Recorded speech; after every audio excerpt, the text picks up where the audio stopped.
San Marcos capítulo 14 del 1 al 9 dice la palabra de Dios. 2 días después era la Pascua y la fiesta de los panes sin levadura. Y buscaban los principales sacerdotes y los escribas cómo prenderle por engaño y matarle. Y decían, no durante la fiesta, para que no se haga alboroto del pueblo. Pero estando él en Betania, en casa de Simón el leproso, y sentado a la mesa, vino una mujer con un vaso de alabastro de perfume de nardo puro de mucho precio, y quebrando el vaso de alabastro, se le derramó sobre su cabeza. Y hubo algunos que se enojaron dentro de sí y dijeron, ¿para qué se ha hecho este desperdicio de perfume? Porque puede haberse vendido por más de 300 denarios y haberse dado a los pobres. Y murmuraban contra ella más bien. Versículo 6, pero Jesús dijo, dejadla, ¿por qué la molestáis? Buena obra me ha hecho. Siempre tendréis a los pobres con vosotros, y cuando queráis, le podréis hacer bien, pero a mí no siempre me tendréis. Y esto ha hecho lo que podía, o esta ha hecho lo que podía, porque se anticipó a ungir mi cuerpo para la sepultura. De cierto os digo que donde quiera que se predique este evangelio en todo el mundo, también se contará lo que ésta ha hecho para memoria de ella. Señor, gracias por tu palabra, gracias porque, Señor, ella es el alimento que nosotros necesitamos para saciar nuestra hambre espiritual, y es la fuente inagotable de agua, Señor, que no solo nos satisface, sino que quita nuestra sed también, Señor, permanentemente. Es a ella a la que debemos acudir una y otra vez. Y gracias por permitirnos acercarnos a un pasaje como estos, ya pronto, Señor, a ver el relato de tu muerte, pero también, Señor, viendo tu compasión, tu misericordia, y cómo, Señor, los hombres te persiguen por un lado, pero por otro, otros te alaban, Señor. Y eso es una muestra de lo que tú eres, Señor, de lo que como Dios tú despiertas y demandas de nosotros. Algunos, Señor, te dan la espalda, pero otros, Señor, sin duda alguna, te reconocerán como Jesús, el Mesías, el Hijo de Dios, que vino no para ser servido, sino para servir, pero que al fin y al cabo se ha convertido después de su servicio en nuestro Señor, y a quien deseamos por tanto nosotros servir todos los días de nuestra vida.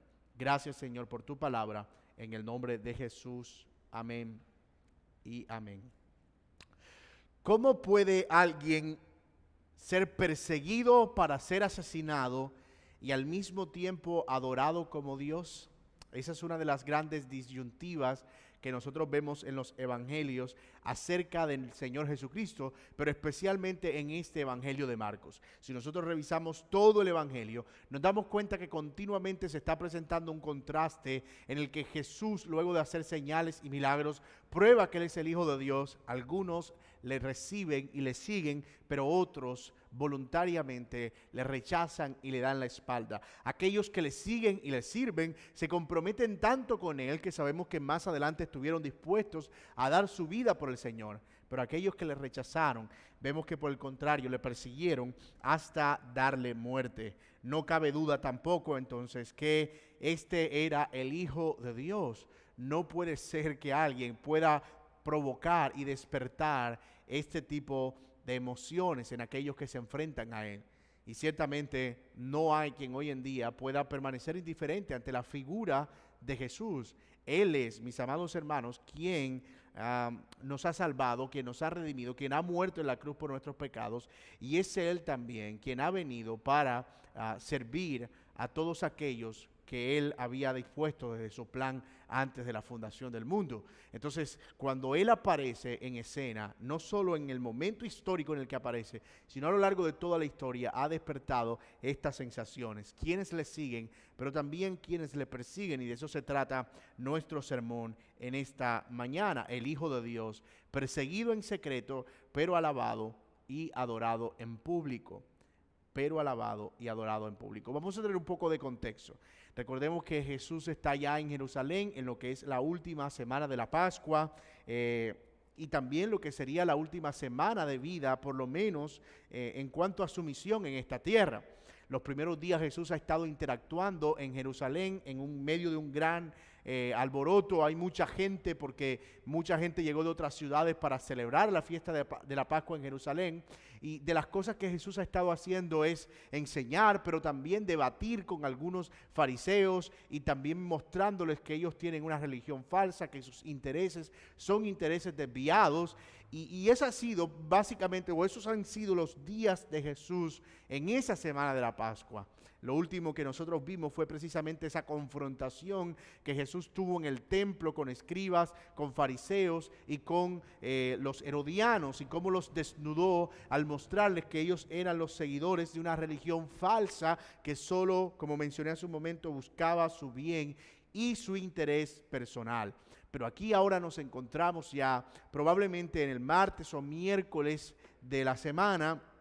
Dice el texto que apenas faltaban 2 días para que se celebrara la Pascua, que era la celebración principal para los judíos. Era la celebración que conmemoraba el día en que ellos salieron de Egipto para ir a la tierra prometida.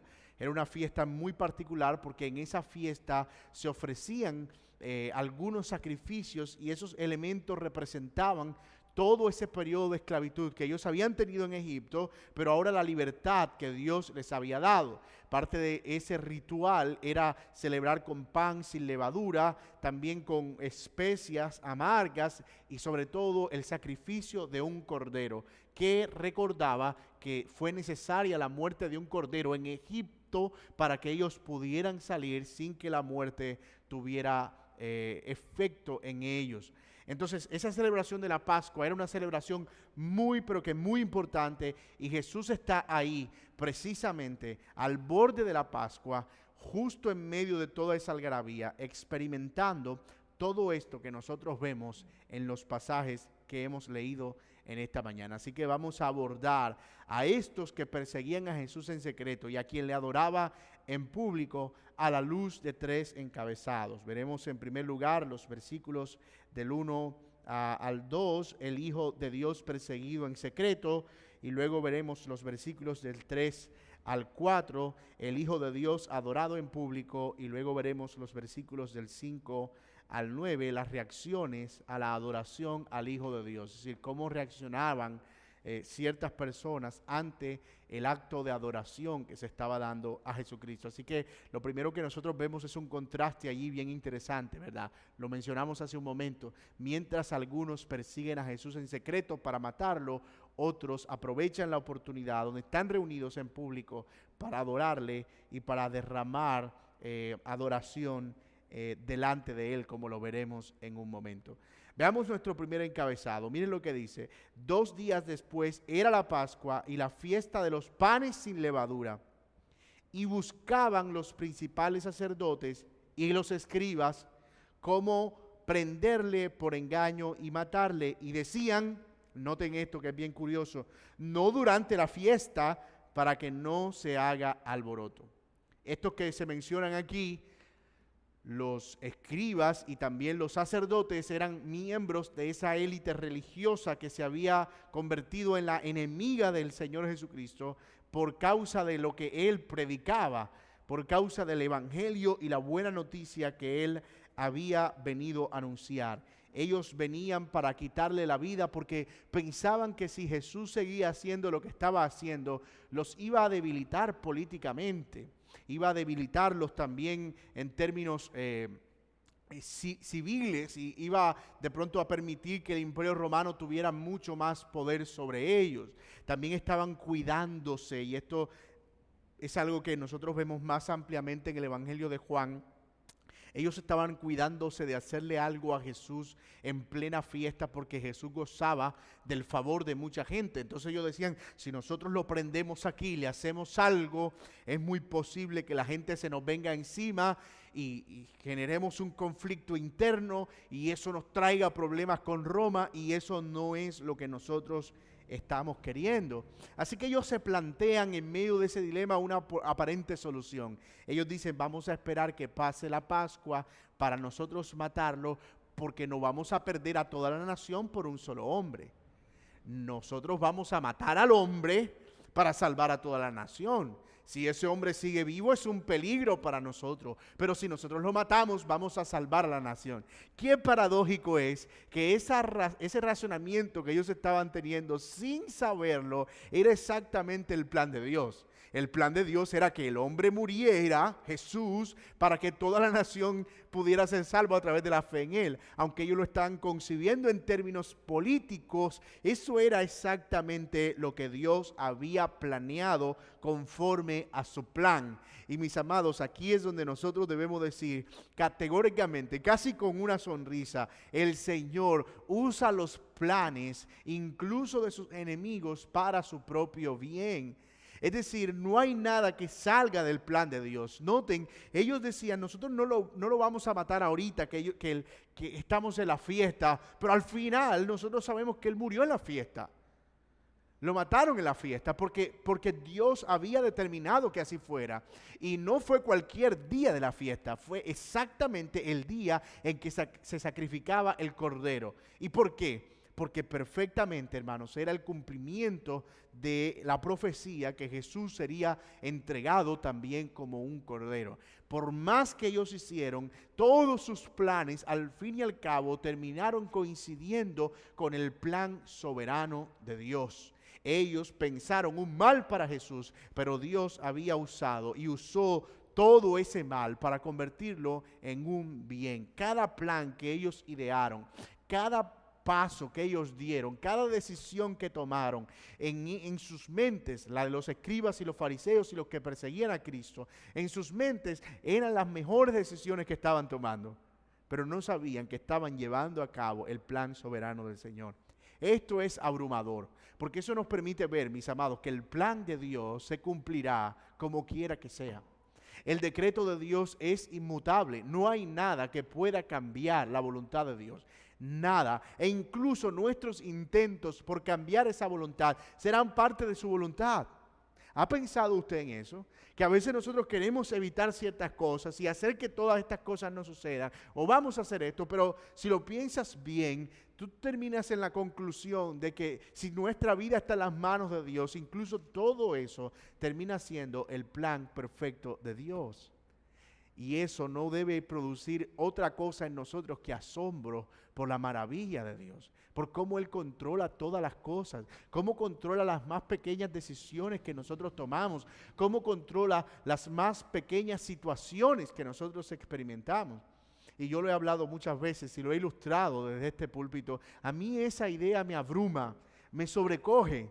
Cuando yo pienso, por ejemplo, que cada persona que existe en este planeta tiene su vida movida por la voluntad de Dios, su paso, sus pensamientos, y que Dios está en conocimiento de eso. Bueno, hermanos, eso es sorprendente.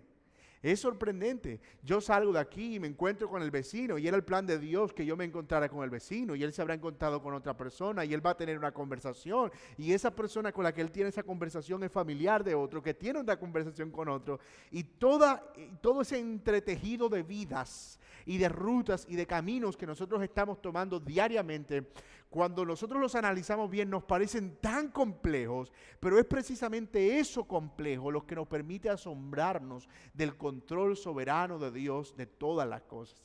Los planes de los fariseos parecían perfectos, ¿verdad? No vamos a cogerlo de día, vamos a esperar que venga la noche, vamos a esperar que nadie se dé cuenta, vamos a hacerlo muy sigilosamente, no queremos despertar la algarabía del pueblo, no queremos generar tampoco una rebelión interna por sus seguidores, pero al final, por más que lo evitaron, terminaron haciendo la voluntad de Dios.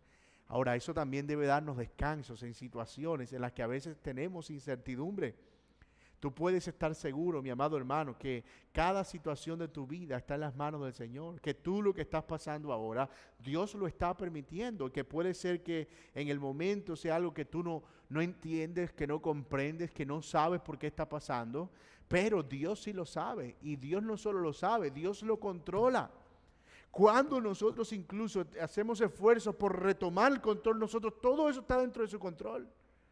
Nosotros no somos dioses. Dios es Dios y solamente Él es Dios. Y esa es una de las grandes verdades que nosotros sostenemos como creyentes. Dios es Dios y no hay otro Dios fuera de Él. Él lo controla todo. Así que, por un lado, nosotros estamos viendo aquí, en estos primeros versículos, a unos hombres que estaban esperando la oportunidad para engañar a Jesús y matarlo. Porque efectivamente no tenían ninguna razón para prenderle, pero no querían hacerlo, como lo mencionamos, durante la fiesta para no producir alboroto, y también sabemos que ni siquiera eso ellos tenían en control. Pero mientras hay unos que en secreto están maquinando cómo prender al Señor, vemos un contraste bien diferente, bien interesante más bien, al otro lado, en Betania, en el versículo 3, lo que nos lleva a nuestro segundo encabezado, el Hijo de Dios que es adorado.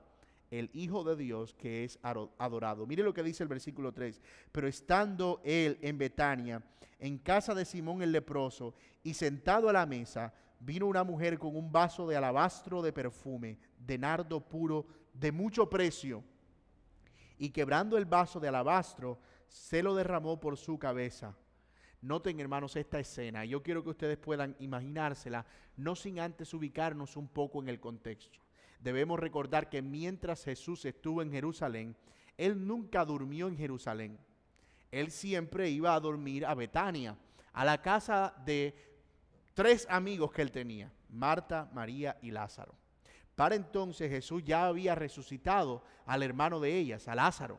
Y ellos tenían una gratitud enorme con el Señor Jesús. Así que el Señor Jesús fue hospedado allí se quedaba a dormir. Entonces era una aldea que quedaba relativamente cerca, es decir, se podía caminar. Entonces en las mañanas venía a Jerusalén durante esa semana y en las noches se iba hasta Betania. Y estando esa noche en Betania, ellos prepararon una cena. Hay algunas personas que tienen confusión porque Juan dice que la cena fue en la casa de Lázaro, pero porque Lázaro y María servían a la mesa, pero aquí este texto dice que fue en la casa de Simón. Lo cierto es que no hay razón para una discrepancia, ¿verdad? Porque es perfectamente posible que la reunión hubiese sido en la casa de Simón, mientras Lázaro, Marta y María servían a la mesa en la casa de Simón. Todo eso es perfectamente posible, además que era una aldea pequeña, seguramente vivían cerca, eran conocidos. Lo cierto es que Jesús era muy apreciado en esa aldea. Ellos prepararon una cena, no sabemos qué tipo de cena, pero parece que era una cena especial. En la cena habían algunos amigos cercanos y también los discípulos, los 12 estaban allí. De repente, cuando ellos están sentados, están seguramente conversando, sucede algo, ¿verdad? María, y sabemos que es María, porque en el Evangelio de Juan, Juan fue un testigo ocular de hecho, nos dice que fue María, la hermana de Lázaro. María toma un frasco, probablemente de piedra, de alabastro, dice la Biblia, y lo rompe con medio litro de perfume. Nardo puro, no cualquier perfume. Era una especie de perfume que se obtenía de algunas raíces o de plantas de la India, ni siquiera era algo que se producía en esas regiones y era extremadamente costoso, casi que era un perfume de exportación, es decir, no era algo que se podía producir allí, era algo que tenían que comprar a los mercaderes. Esto no nos dice nada de la condición de riqueza o de pobreza de María, pero sí nos dice que eso era realmente valioso, tanto que se nos dice también en el versículo 5 que de haberse vendido ese perfume, dice que habría sido por más de 300 denarios. Es decir, que era más o menos el salario de un año de un trabajador. El salario de un año de un trabajador por jornada. Entonces, imagínate si era costoso ese perfume. ¿Sí? Pero lo que hace María es sorprendente. Ella rompe el frasco de nardo, dice puro, sin alteración, sin mezclar. De hecho, ese nardo puro se usaba para mezclarse con otros elementos y venderse en porciones pequeñas. Es decir, que a ese medio litro normalmente se le sacaba una gran cantidad de perfume. Entre más concentrado, era mucho más costoso. Así que ella toma ese nardo puro de mucho precio, lo rompe y lo derrama sobre la cabeza de Jesús. ese ungimiento que nosotros vemos aquí, era algo propio de los reyes y también de los sacerdotes. Yo no sé si ustedes han leído el Salmo 133, que habla que es como el buen rocío, es como mirad cuán bueno y cuán delicioso es habitar los hermanos juntos sin armonía, es como el buen óleo que cae sobre la cabeza de Aarón. Aunque los sacerdotes eran ungidos con aceite, el perfume llegó a convertirse también en un elemento de ungimiento y era algo para personas que eran dignas, normalmente reyes o sacerdotes. Entonces, lo que nosotros estamos viendo aquí es a una María que está asumiendo una posición de sierva de un rey y que está en ese momento rindiendo un tributo a ese rey, a ese hombre honorable que ella tiene allí. Es una, si pudiéramos usar un término espiritual para llamar a eso, una adoración lo que ella está ofreciendo, es una ofrenda lo que ella está dando a Jesús en ese momento. Aunque Juan nos dice que lo que hizo ella fue enjuagar sus pies, los pies de Jesús con sus cabellos, y aunque Mateo y Marcos nos dicen que el perfume fue derramado sobre su cabeza, tampoco hay discrepancia en eso, porque perfectamente pudo haber sido que el perfume incluso cayó por todo su cuerpo hasta llegar a sus pies, y en sus pies ella le adoraba y con sus cabellos enjuagaba los pies del Señor. Era una escena realmente asombrosa, y si usted se la está imaginando ahora, yo sé que usted está pensando, pero qué necesidad de hacer eso. ¿Por qué ese show? ¿Por qué ella rendirse? No podía hacerlo de otra manera. ¿Acaso no hay unas formas más sobrias de adorar al Señor y de rendirse a los pies de Él? No es cierto que imaginarnos la escena nos produce una sensación extraña, porque no es algo que nosotros vemos hoy en día, y ojo, tampoco en aquellos días, no era algo muy común. Pero en ese momento era la forma que esa mujer había encontrado para rendir esa adoración a Dios y presentar esa ofrenda al Señor. Y ciertamente, mis amados hermanos, la adoración a Dios no tiene un estándar. Algunas personas, y me refiero a que no tiene un estándar en términos de las formas. Es decir, hay una manera de adorar a Dios en espíritu y en verdad en términos generales, pero puede expresarse de algunas formas distintas en algunas personas. Una persona puede simplemente un día sentir que puede postrarse llorando a los pies del Señor, y otra persona simplemente hacerlo a través del silencio y la adoración, o otro cantando, ¿verdad? O otro simplemente orando de manera normal. Pero esta mujer en ese momento entendió que esa era la forma en la que ella podía presentar esa adoración a Jesús. ¿Qué estaba motivando a María? Bueno, nosotros no podemos ver su corazón, pero lo que sabemos es que ella por lo menos tenía gratitud con el Señor. Jesús había resucitado a su hermano hacía apenas pocos días. Lo había levantado cuando él tenía ya 4 días de muerto. Y no es que ella estaba diciendo, mira, qué bueno que tú levantaste a mi hermano porque yo lo quería mucho. Es que en realidad Lázaro era la esperanza de ella. Al parecer eran todo lo que ellas tenían. Y cuando Lázaro muere, ellas pierden la esperanza. Así que Jesús, al devolverles a Lázaro, les estaba devolviendo también a ellas la esperanza, porque ahora tenían a alguien que cuidaba y velaba y proveía para ellas. Así que ellas tenían un gran sentido de gratitud. Pero más adelante, como veremos en un momento, también vemos que María estaba ofreciendo este sacrificio, o esta ofrenda más bien, porque ella estaba reconociendo a Jesús como el Cordero que iba a morir por los pecados. Ella estaba ungiéndolo como se preparaba a las personas también para pasar del otro lado de la vida. Cuando iban a morir, se daban los óleos y las personas se preparaban con perfumes y se vestían adecuadamente para que ellas pudieran morir según la costumbre, de manera tranquila. Así que ella también está en cierta manera, tal vez en términos más espirituales, entendiendo que era necesario que Jesús muriera. Y era como si ella se estuviera despidiendo del Señor y como si estuviera preparando el cuerpo para la sepultura, como lo dice más adelante. Entonces, esta mujer estaba movida por la gratitud y por el entendimiento del significado de la muerte del Señor Jesucristo. Y mis amados hermanos, no sé si ustedes lo piensan bien, pero esos motivos que María los tenía son exactamente los mismos motivos que nosotros tenemos el día de hoy para nosotros adorar al Señor. Estamos agradecidos por lo que Él ha hecho por nosotros en la cruz del Calvario, porque cuando nosotros estábamos muertos, dice Efesios capítulo 2, Él nos dio vida y perdonó nuestros pecados y nos redimió. Así que ahora ya nosotros no estamos muertos, estamos vivos y vivimos para Dios.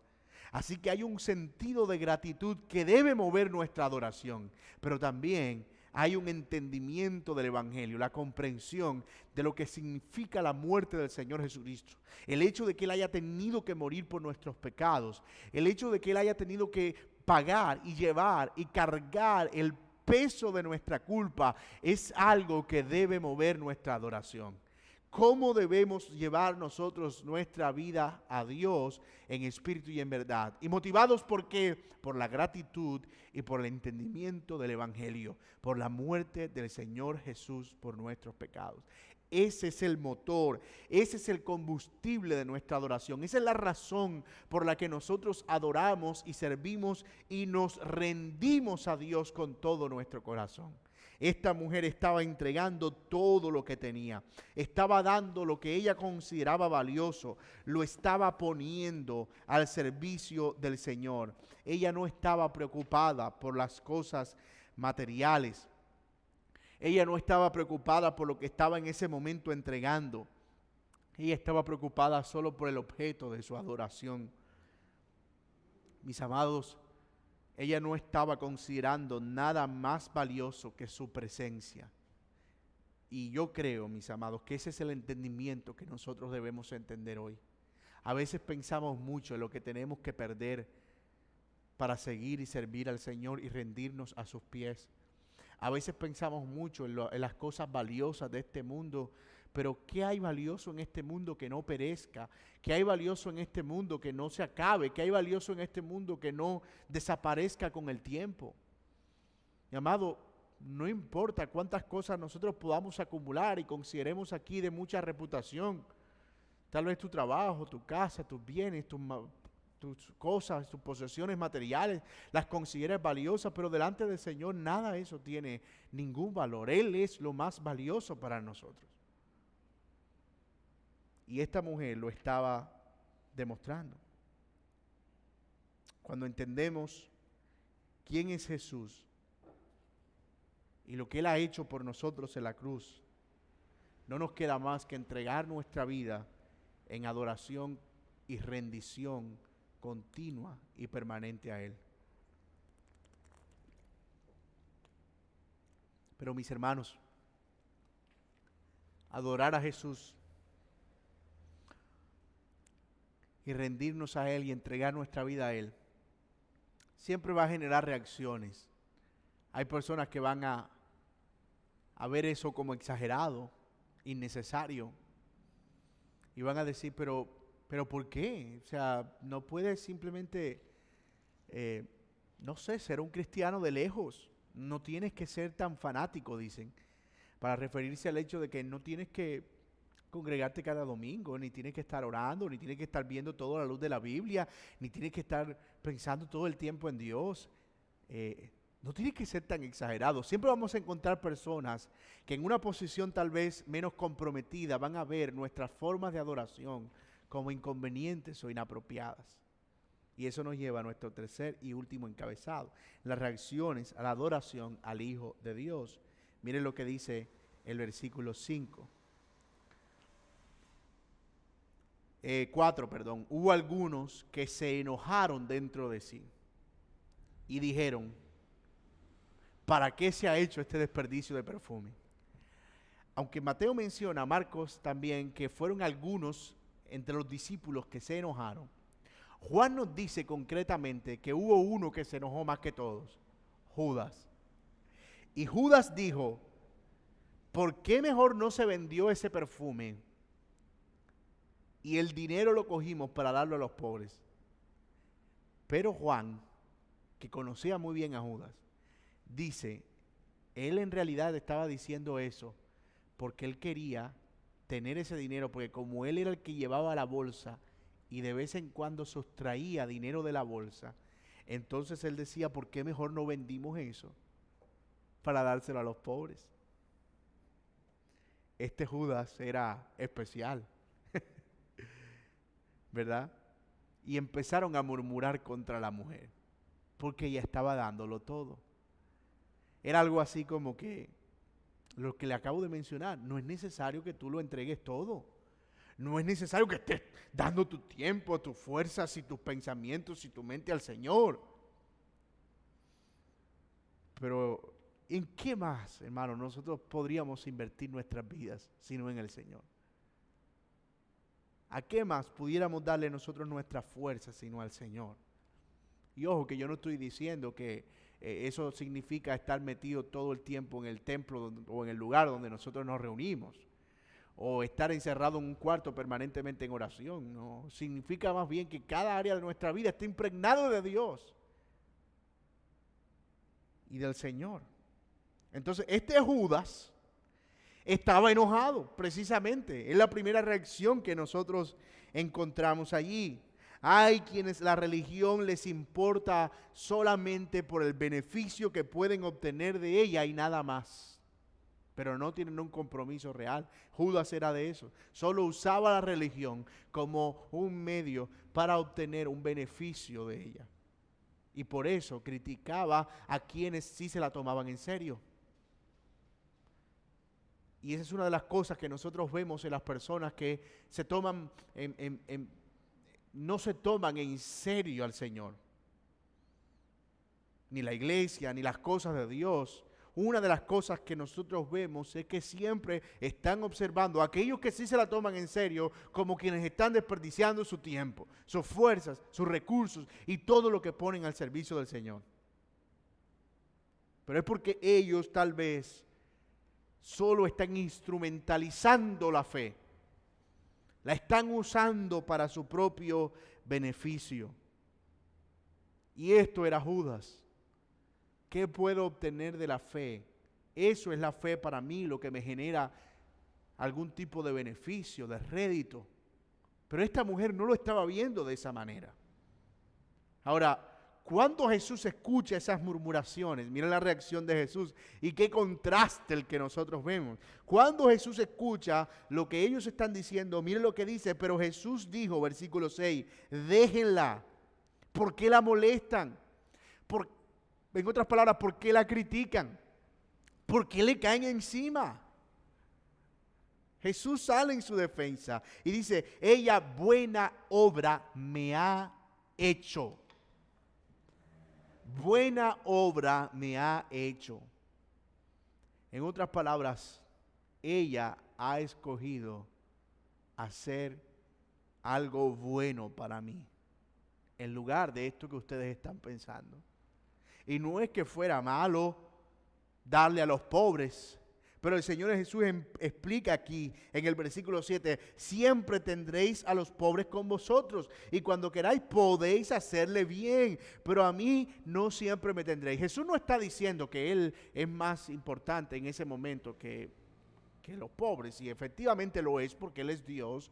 No es un tema de dignidad más que de temporalidad. Jesús está diciendo, ya yo estoy para morir, a mí me queda realmente poco tiempo, ustedes tienen toda una vida para servir a los pobres, pero yo voy a estar con ustedes poco tiempo, y ella ha decidido adorarme a mí antes que vender el perfume y darlo a los pobres.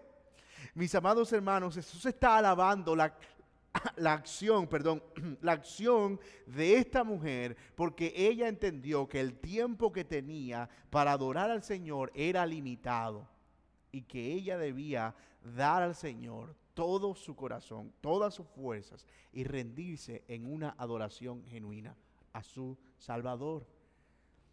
¿No debería ser ese el pensamiento que gobierne también nuestras mentes? Que estemos continuamente pensando, mis amados, en cuántas oportunidades podemos aprovechar para adorar y para servir a Jesús. Podemos hacer lo uno sin dejar de hacer lo otro. podemos servir a los pobres, podemos hacer el bien, podemos hacer buenas obras, buenas acciones, pero en realidad lo más importante es que nosotros podamos servir a Jesús. Eso no es una cosa en conflicto. Hay algunas personas que dicen, pero mira, ¿por qué tú en realidad en vez de estar metido en una iglesia no te vas para esos lugares donde hay tanta necesidad, esos lugares donde hay tanta pobreza y te dedicas allá? ¿Por qué no tomas tus recursos más bien y te vas a esos lugares y compras comida en lugar de estar allí sirviendo en una iglesia? ¿Has escuchado esos pensamientos, verdad? Pues bien, mis amados, este pensamiento es, nosotros podemos hacer las dos cosas. Nosotros podemos aprovechar las oportunidades que tenemos para adorar a Cristo con todo nuestro corazón. Y eso nos va a impulsar a hacer buenas obras a los hombres. Una cosa no sustituye a la otra. Las buenas acciones no sustituyen la adoración a Dios. Las buenas obras no sustituyen el culto que nosotros damos al Señor. Y es por eso que las iglesias existen. Es por eso que existen hermanos que nos reunimos y nos congregamos, porque venimos a hacer esto, a derramar perfume. No estoy hablando en términos literales, pero me refiero a derramar adoración juntos, de manera colectiva, corporativa, congregacional. Nos postramos ante el Señor y le adoramos. No dejamos de hacer eso, y eso no significa que no podamos hacer lo otro. Entonces, no estamos diciendo, haz esto y deja de hacer lo otro. Aprovechamos la oportunidad que tenemos para nosotros adorar y servir al Señor. Siempre tendremos a los pobres con nosotros. Es decir, siempre tendremos oportunidades para servir a los pobres. Pero a mí, dice el Señor, no me tendréis siempre con vosotros en el sentido físico, presencial.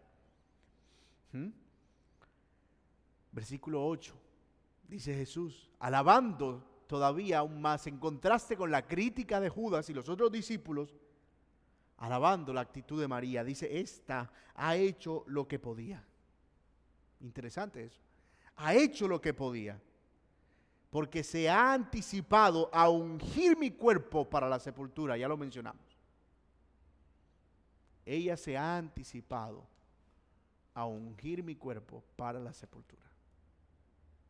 Cuando la persona moría, y con Jesús también pasó, se le envolvió en un sudario y hubo muchos perfumes y hierbas aromáticas en las cuales él fue sepultado, pero María simplemente se anticipó.